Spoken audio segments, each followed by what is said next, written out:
Saudara, senang sekali kita bisa berjumpa bersama melalui podcast yang membahas tentang masalah seputar keluarga. Dan seperti biasa, saya sudah bersama dengan kedua narasumber. Narasumber ya, karena saya akan bertanya ini antara dengan Pak Warno dengan Bu Kasih. Namun sebelumnya gimana nih kabarnya, Pak? Baik, puji Tuhan. Puji Tuhan ya, sehat. sukacita sekali wajahnya. Dengan Bu Kasih juga. Saya juga baik, Puji sehat. Tuhan. Nah, Pak Warno dan Bu Kasih, ada sebuah pertanyaan ini. Tentunya saya mengenal Pak Warno dengan Bu Kasih sebagai hamba Tuhan ya, sebagai hamba Tuhan. Kemudian pasti ada suatu ketika ada yang bertanya ini, ada yang mempercayakan permasalahan hidupnya, datanglah kepada Pak Warno atau Bu Kasih. Karena dia melihat keseharian mungkin ya, sikap dari Pak Warno dan Bu Kasih ini sepertinya bisa dipercaya ini wajah-wajahnya.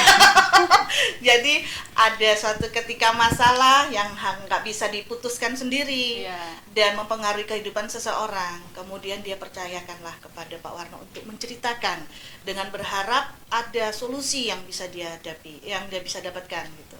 Nah, Pak Warno gimana? Ada pengalaman kah? Wah, kalau ada orang datang ke saya misalnya ya, itu satu ucapan syukur yang luar biasa. Anugerah yang indah.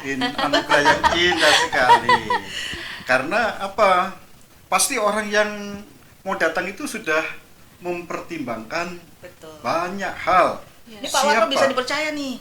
Orang yang mau dipercaya. Kalau datang ke saya mengucap syukur dan saya akan terima dengan senang hati. Nah.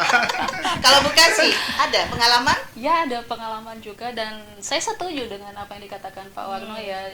Kita ada rasa syukur lah ternyata kita ini bisa dipercaya sama orang gitu. Iya, memang karena nggak semua orang mempercayakan. Takutnya gini, iya dia di depanku baik, aku bercerita oke, bisa di-keep sendiri gitu ya. Tapi satu ketika kita keluar rumah, ada orang bisik-bisik itu. Iya, betul. Bisik-bisik Itu kan yang lagi tren sekarang itu kan. Ya. Bahkan ada kata-kata dinding bisa berbicara loh. Ya, betul. Kalau menurut Pak Warno itu apakah ada sesuatu pegangan yang kita bisa dipercaya orang gitu sehingga orang tuh memilih Pak Warno gitu. Gimana tuh Pak Warno? Memang menyandang orang yang dipercaya itu berat. Ya itu. Tanggung jawab. Tanggung jawab ya. Itu sesuatu yang dipercaya itu seperti apa ya? Memegang percayaan tanggung jawab yang besar. Yang sangat besar.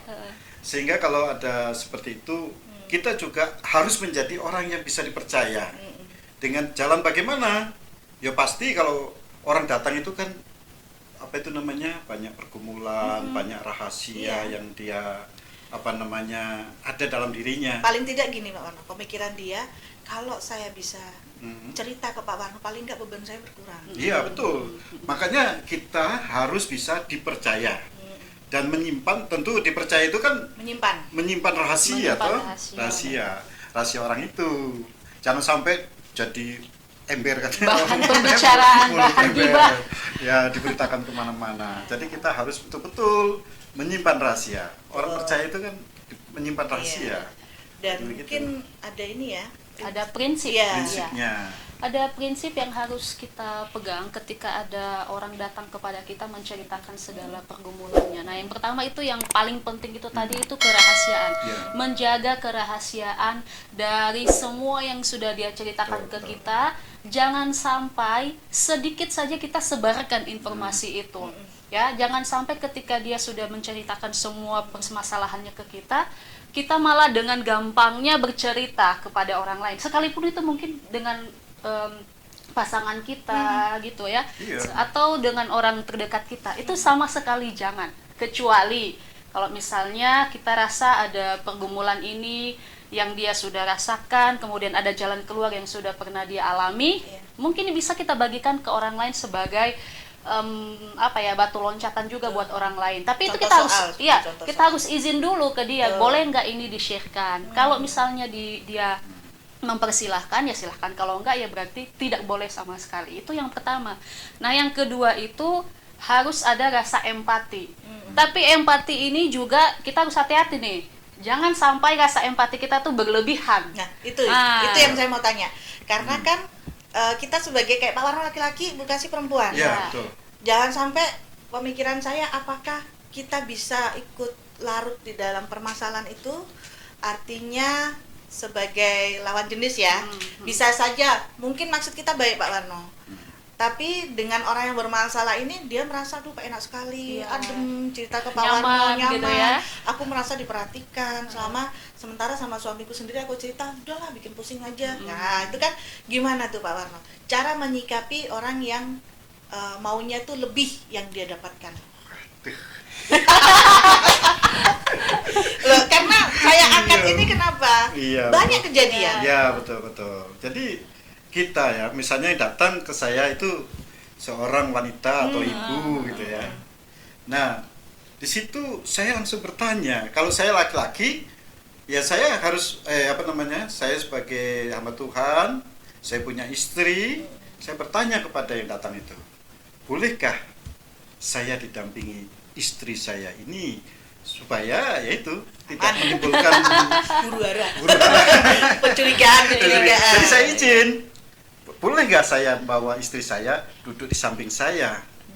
Nah, kalau seandainya dia boleh, kita lanjutkan pembicaraan kita.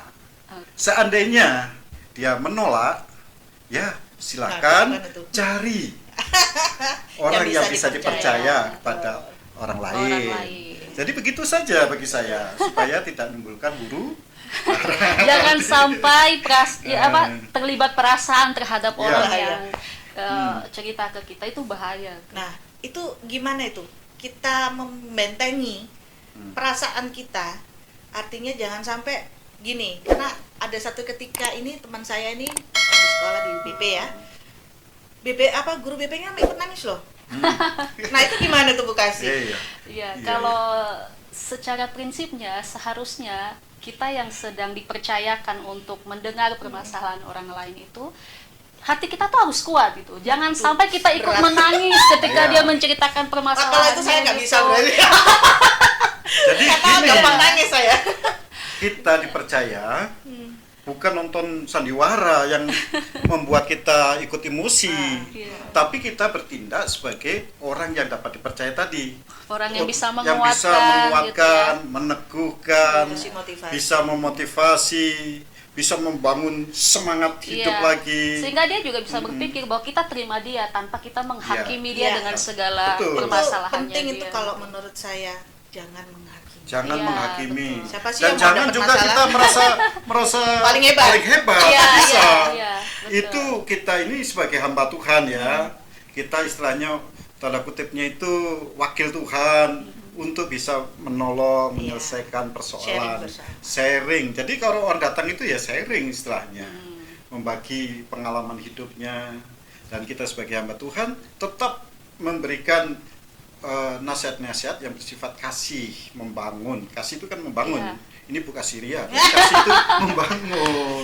Ya, artinya tidak lepas dari konteks Alkitab Integritas sebagai seorang hamba Tuhan itu harus tetap dipertahankan. Gitu. Jadi kita tetap, kalau dalam Alkitab itu kan dikatakan dalam Amsal 25 ayat 9, belalah perkaramu terhadap sesamamu itu, tetapi jangan buka rahasia orang lain.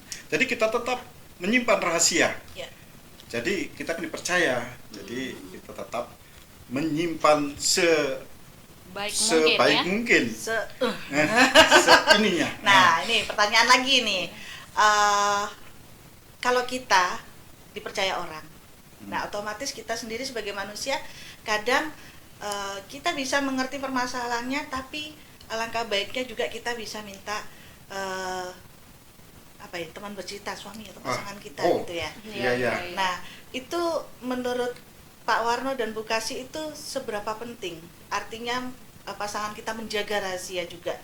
Artinya ada solusi yang bisa kita share dengan suami atau dengan istri. Tapi jangan dulu dijawab karena ini ini masuk dengan podcast kita selanjutnya. Kita memilih pasangan harus dengan yang tepat. Jangan asal comot, mumpung ada itu pasangan. Sedap dipandang mata. Karena apa? Karena kita harus cari pasangan yang bisa menyokong, membantu kita dalam pelayanan kita dengan jemaat dan dengan orang yang orang butuh kita lah sebagai digembala, supaya bisa digembalakan. Dan pemirsa, kita akan ketemu di podcast berikutnya, tetap di Bilik Sejahtera.